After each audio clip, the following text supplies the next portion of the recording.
It turns out that keywords aren't necessarily the exact words you should use to find all the best sources. We'll talk in this video about how to use them to come up with more search terms that might find the best stuff. Why use synonyms? Using the example research question of, are children who play video games more likely to be violent? We could start with the keywords video games, children, and violent, and find some articles on our search. However, none of the below articles would have actually come up in the first few items of my search. That's because one of them is about bullying, one uses the word adolescent instead of children, and one just doesn't happen to show up in the first few pages of results from my search, even though it contains all my keywords.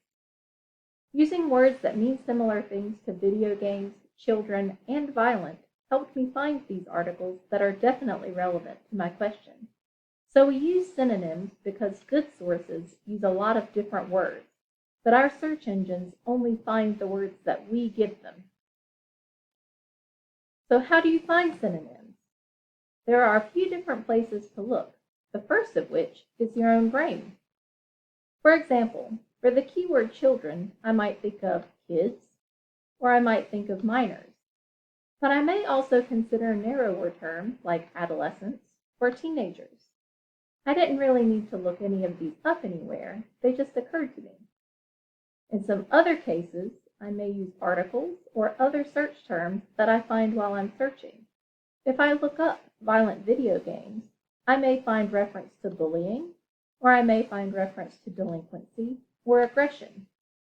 None of these might be things I thought of initially, but they are all things that are relevant to my topic and that I can find in the literature.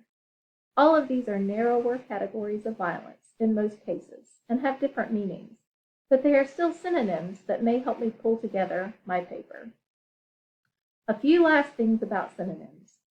One is, the more you learn and read about the topic, the more good synonyms you'll have, because you'll find technical terms and specific terms that you didn't know before that mean the same thing as your starting keywords.